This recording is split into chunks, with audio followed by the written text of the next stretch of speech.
বহিঃশত্রুর আক্রমণকে প্রতিহত করার জন্য।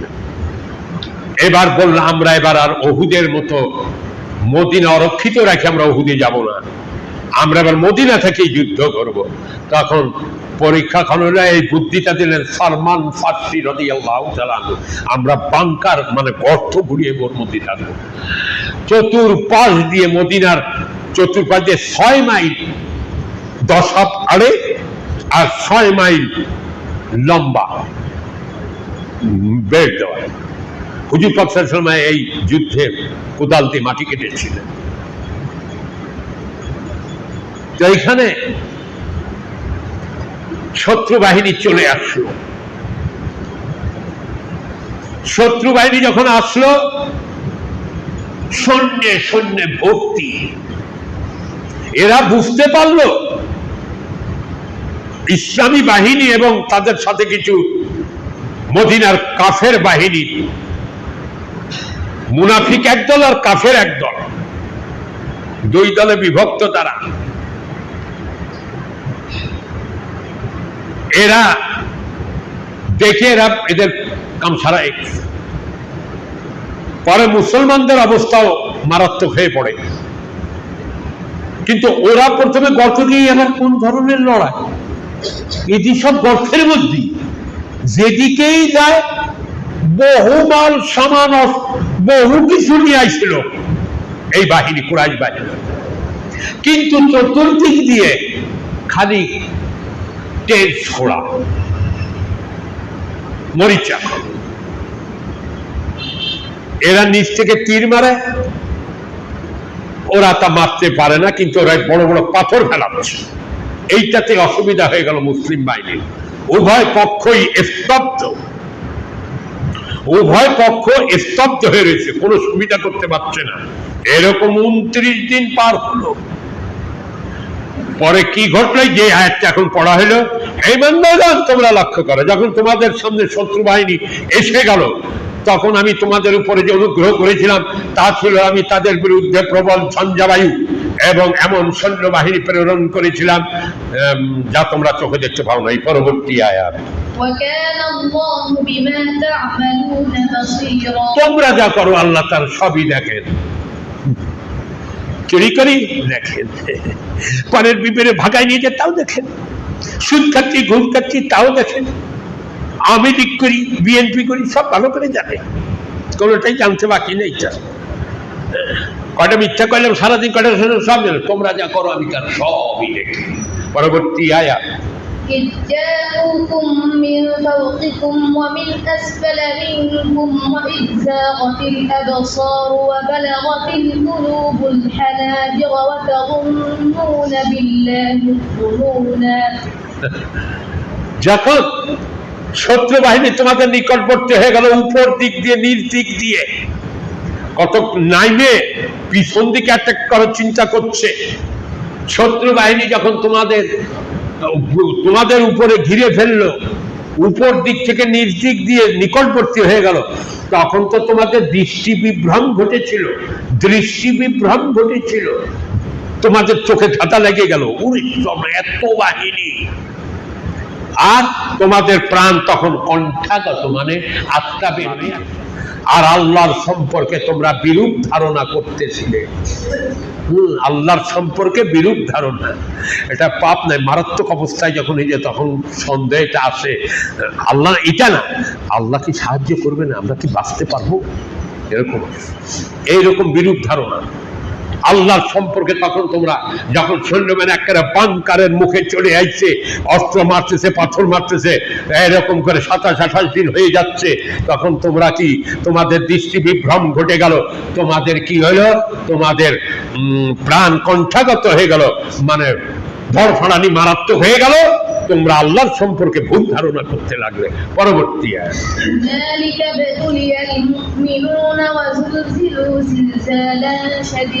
তখন মুমিনরা কঠিন ভাবে পরীক্ষিত হচ্ছিল।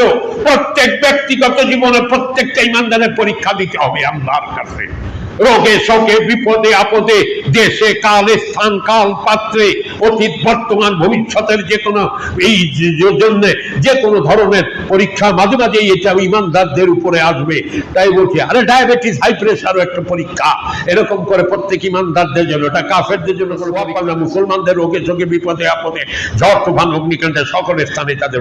তাই আল্লাহ বলছে মুমিনদের জন্য এটা ছিল পরীক্ষা, এবং তারা ভীষণভাবে প্রকম্পিত হচ্ছিল, তারা বুঝতে গেল। কারণ এদিকে একদল সরে যাচ্ছে, ওই মুনাফিক আর অন্যান্য ধর্মের লোক, সেটা সামনে আছে। পরবর্তী আয়াত وإذ يقول المنافقون والذين في قلوبهم مرض ما وعدنا الله ورسوله إلا غرورا। মুনাফিক যারা ছিল ওর মধ্যে এবং যারা কাফের ছিল, তারা বলতে লাগলো আমাদেরকে দেওয়া আল্লাহ রসুলের এই প্রতিশ্রুতি একটা ধোঁকা ছাড়া কিছু না। আল্লাহ এবং রসুল যে প্রতিশ্রুতি, এটা ধোঁকা। এইরকম ভাবে ভিজিয়ে ফেলাইছে, এখন তো আমরা মুসলমানদের সঙ্গে শেষ হয়ে যাব, এই কথাটা বলতেছিল। আল্লাহ রসুল আমাদেরকে যে প্রতিশ্রুতি দিছে, আমরা নাকি, আর হুজুর পাক সাল্লাল্লাহু আলাইহি ওয়াসাল্লাম তাদের খবরদার তোমরা পশ্চাৎ অপসরণ করবা না, কেউ না, নিজের সাহাবা রাদিয়াল্লাহু মুসলিম বাহিনীকে এবং সমস্ত ইহুদি এবং সমস্ত মুনাফিকদের বলে দিলেন। এখন ওরা এই অবস্থা দেখে যদি আমরা লড়াই করি এদের সাথে, তাহলে আমরা এদের কাছে মার্ডার হয়ে যাব। এখন গোপনে এদের সাথে আঘাত করার জন্য এই 14,000 বাহিনীর সঙ্গে। তাই এখানে বলতেছে কি যেন একটা ছিল, মুনাফিক এবং যাদের অন্তরে রোগ, তারা বলতে লাগলো যে আল্লাহ তার রসুল যে বলছিলেন, কারণ হুজুর পাক সাল্লাল্লাহু আলাইহি ওয়াসাল্লাম তোমরা ঠিক থাকবা, আমরাই জিতবো, এই কথা বলছে। যত বড় বাহিনী আসুন না, আমরা যে শুনছে আগে যে বিশাল বাহিনী আছে, আর তোমরা কি করবা, দৃঢ় পথে থাকবা, আল্লাহর উপরে বিশ্বাস ভরসা করে। এই কথা আল্লাহ আমাকে জানাই দিচ্ছেন যে আমরা নাকি জয়ী হব। এখন এই মুনাফিক আর ওই সমস্ত ইহুদিরা, অন্য ধর্মের লোকরা, পত্তলিকরা বলতে, যারা প্রতিমা পূজা করে, তারা বলতেছে উনি আমাদেরকে একটা ধোঁকাবাজি দিচ্ছেন যে আমরা নাকি জিতবো। এ কি অবস্থা বলেন, নাউযুবিল্লাহি মিন যালিক। পরবর্তী আয়াত وإذ قالت طائفة منهم يا أهل يثرب لا مقام لكم فارجعوا। একদল বলল, বেরোই চলে যাচ্ছে, পলাই চলে যাচ্ছে, বলছে এই ইয়াসরিব বাসীরা, মদিনাবাসীরা, এটা টিকে থাকার মতো জায়গা না। দেখছো কি ভাবে সাজিয়ে গেছে, হাজার, আমরা তাদের সংখ্যায় কম, অতএব মুহাম্মদের চুক্তি, আমরা সাল্লাল্লাহু আলাইহি ওয়াসাল্লামের চুক্তি আমরা বাতিল করো, এই বলে তারা চলে যায়। এটা আয়াতটা তর্জমা হচ্ছে, এই ইয়াসরিব বাসীরা, এটা টিকে থাকার মতো জায়গা না, অথবা এখান থেকে সরে পড়ো। পরবর্তী ويستأذن فريق منهم النبي يقولون إن بيوتنا عورة وما هي بعورة إن يريدون إلا فرارا। আল্লাহ রসুলের কাছে অনুমতি প্রার্থনা করে বলল, দেখেন আমাদের বাড়িগুলো অরক্ষিত, খালি পড়ে আছে। আসলে কিন্তু তাদের বাড়ি ঘর অরক্ষিত না, তারা নিজেদের কিছু লোকজন অস্ত্রপাতি দিয়ে ঘরে রাখিয়েছে যাতে মহিলা, মালপত্র, শিশু নিগৃহীত না হয়। এই জন্য প্রত্যেক ঘরে ঘরে, আর এখানে মিথ্যা কথা বলতেছে এই টেন্সের মধ্যে, যে আমরা আমাদের ছেড়ে দেন, আমরা পড়াবে এখন, মানে অত বাহিনী দেখে আমরা আমাদের বাড়ি ঘর খালি, আমরা সেগুলো কিন্তু ফিরানো না, শেষে শব্দ, অর্থাৎ তারা পলানোই ছিল তাদের উদ্দেশ্য। পরবর্তী ولو دخلت عليهم من أقطارها ثم سئلوا الفتنة لآتوها وما تلبثوا بها إلا يسيرا। আর যদি আবার পড়ো, ولو دخلت عليهم من أقطارها, যদি মদিনা বা যদি শত্রু বাহিনী নগরীর চতুর্পাশ দিয়ে নগরীর ভিতরে প্রবেশ করতে, কিন্তু ভিতরে ঢোকার চেষ্টা করতেছিল মদিনার ভিতরে, যাতে উল্টা অ্যাটাক, বাড়ি ঘরের আঘাত করে ছত্রভঙ্গ করে যাতে জিততে পারে, এরকম। আর এদের মধ্যে কয়েকজন পরাজয় গোপনে ওই 14,000 বাহিনীর সঙ্গে আঘাত করতে চেষ্টা করলো। তখন বলতেছে যে আল্লাহ পাক যদি শত্রু বাহিনী চতুর্দিক দিয়ে মদিনা নগরে প্রবেশ করতো আর ওদের সাথে ওই মুনাফিকদের সাথে মিলিত হতো, তাহলে পারে তারা তাদেরকে বিদ্রোহ করতো, উৎসাহিত করত, আর অবশ্যই তারা বিদ্রোহ করত। এতে তারা মোটেই দেরি করতো না, উল্টো অ্যাকশন, গন্ডগোল, মানে অন্যরকম হয়ে যেত। পরবর্তী আয়াত, ওয়ালাকাদ কানু আহাদুল্লাহ মিন ক্বাবলু লা ইউওয়াল্লুনাল আদবার। আরেকটু, ওয়া কানা আহদুল্লাহি মাসউলা। অথচ পূর্বে কিন্তু তারা যখন এই সৈন্যবাহিনী গঠন করেন, হুজুর পাক সাল্লাল্লাহু আলাইহি ওয়াসাল্লাম বলেছিলেন আমরাই জিতবো, তোমরা আল্লাহর নামে কসম করে বলো যে তোমরা পৃষ্ঠ প্রদর্শন করবে না। আব্দুল্লাহ বিন উবাই বিখ্যাত মুনাফিক সর্দার সকলের পক্ষ থেকে বলল, না আমরা জীবন দিয়ে দিব, আমরা এই করব না। এরকম করে বলা হইলো, আল্লাহর কাছে ওয়াদা করলো যে আমরা পৃষ্ঠ প্রদর্শন করব না। অতএব আল্লাহর সঙ্গে কৃত অঙ্গীকার সম্পর্কে এদের জিজ্ঞাসা। পরবর্তী আয়াত, قل لن ينفعكم الفرار إن فررتم من الموت أو القتل وإذا لا تمتعون إلا قليلا। একটা তাৎপর্যবাচক আয়াত, বিস্তৃত ক্ষেত্রে এটা প্রযোজ্য, যেটাই মাত্র তেলাওয়াত করলো হাফেজ তাহমিদ। কথাটা হচ্ছে, শোনো, তোমরা যে মৃত্যু ও হত্যা থেকে পলায়ন করতে চাও, এই পলায়ন তোমাদের কখনোই কাজে আসবে না। তোমাদেরকে সামান্য সময় দুনিয়া ভোগ করতে দেওয়া হবে। ব্যাপক অর্থে কলেরা ডায়রিয়া লাগলে কখনোই দেশ ত্যাগ করবা না, যেখানেই যাও মৃত্যু কিন্তু ঘটবে। জুলফিকার আলাইহিস সালামের উম্মতরা কলেরা রোগ দেখা দিলে জুলফিকার আলাইহিস সালাম সমস্ত লোক জুলফিকার আলাইহিস সালামকে রাখে সব উম্মত ভাগিয়ে চলে গেল, সেখানে মেরে গেল। তাহলে এটা তারতম্যবাচক একটি আয়াত। সকল শত্রু নিহত হলে যুদ্ধক্ষেত্র থেকে সরে যাও, দেশে মহামারী রোগ ব্যাধি হলে দেশ থেকে সরে যাও না, বাড়ি ঘর ফেলে অন্য কোথাও যায় না। তারপরে কি যে এই আয়াতটা কি ছিল? আয়াতটা আবার قل لن ينفعكم الفرار إن فررتم من الموت أو القتل। তোমরা যদি মৃত্যু হত্যা থেকে পলায়ন করতে চাও, এ পলায়ন করা তোমাদের কোনো কাজে আসবে না। আমি পৃথিবীর যেখানে যাই, মৃত্যু কি আমি কোনোদিন ঠেকাইতে পারবো? আমি পৃথিবীর যেখানেই বসবাস করি, আমার টাইম যেদিন হবে সেদিন মৃত্যু আমার আসে যাবে। অতএব এগুলো করে লাভ। এমনি হিজরত ধর্ম বাঁচাবার জন্য, জীবন জীবন জন্য হিজরত করা সেটা ভিন্ন জিনিস, কিন্তু দুনিয়ার স্বার্থের জন্য দেশ ত্যাগ করা এগুলো তো অন্য দিকেই করা। কিন্তু ধর্মের বাঁচার কারণে যে হিজরত করা নবী রাসূলুল্লাহ বলা হয়েছে, তোমরা যে মৃত্যু হত্যা থেকে পলায়ন করতে চাও, আমি এখান থেকে যদি রংপুরে যাই বাস করি, যে গোপীনাথপুর, তিলছাড়া, কামারুল, গোপীনাথপুর, পাথরঘাটা, পরানপুর, ধানকড়া, এর থেকে রংপুরের অমকম গ্রাম, ওইখানেও ডায়রিয়া কলেরা আছে, এখানেও আছে, এখানেও বজ্রপাত, ওখানেও বজ্রপাত, এখানেও দুর্ভিক্ষ, ওখানেও দুর্ভিক্ষ, এখানেও খুন হওয়ার ভয়, ওখানেও খুন হওয়ার ভয়। উঠাই যাবা। তোমরা মৃত্যু হত্যা থেকে পলায়ন করতে চাও, কখনোই এই পলায়ন তোমাদের কোনো কাজে আসবে না। অল্পকাল দুনিয়াটা কি ভোগ করে। পরবর্তী আয়াত, قل من ذا الذي يعصمكم من الله إن أراد بكم سوءا أو أراد بكم رحمة। কি আবার পড়ো। قل من ذا الذي يعصمكم من الله إن أراد بكم سوءا أو أراد بكم رحمة। ওই আয়াতের কমপ্লিমেন্টারি হিসাবে আবার বলা হচ্ছে, আপনি বলে দিন, যদি আল্লাহ আমার অনিষ্ট করতে চান, আমাকে কষ্ট দিতে চান, কেউ আছে কি দুনিয়াতে আমাকে শান্তি দিতে পারে? আর আল্লাহ পাক যদি আমার কোনো কল্যাণ রহমত করতে চান, আছে কি কেউ তা ঠেকায় দিতে পারে? কেউ এই দুইটা গেল। আল্লাহ যদি আমাকে, আল্লাহ না করে আমাকে কষ্ট দিতে যান, পৃথিবীতে কোনো বড়ি নাই, কোনো মানুষ নাই, কোনো ট্যাবলেট নাই যে আমার খায় আমার শান্তি দিতে পারে, কোনো মানুষ নাই যে কোনো পরামর্শ করে আমাকে শান্তি দিতে পারে। আর আল্লাহ যদি আমার উপরে রহমত করে, পৃথিবীর সমস্ত মানুষ যদি আমার বিরুদ্ধে আচরণ করে, আমার সম্পদ, আমার সম্মান কেউ ঠেকাইতে পারবে না। এ কথাটা মনে থাকা উচিত।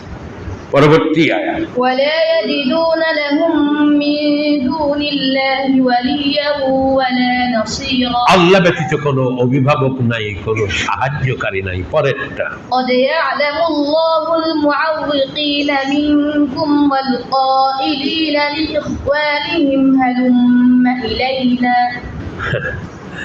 আল্লাহ ভালো করে জানেন তোমাদের মধ্যে কারা তোমাদেরকে বাধা দিয়ে থাকে, আর কারা বলে তাদের ভাইদেরকে তোমরা আমাদের কাছে আসো।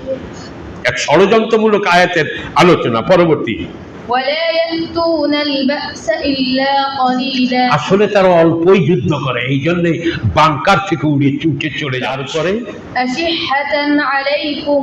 তারা তোমাদের প্রতি কুণ্ঠাবোধ করে, তোমাদের দেখলে তাদের মানে অন্তরে ভালো লাগে না। পরবর্তী আয়াত فإذا جاء الخوف رأيتهم ينظرون إليك تدور أعينهم كالذي يغشى عليه من الموت দেখেন এই বাংকারের মতোই অবস্থা।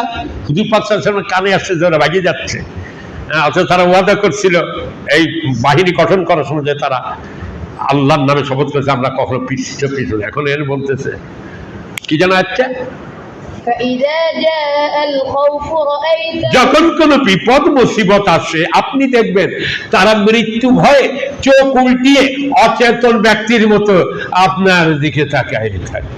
এগুলি মুনাফিক কাফের।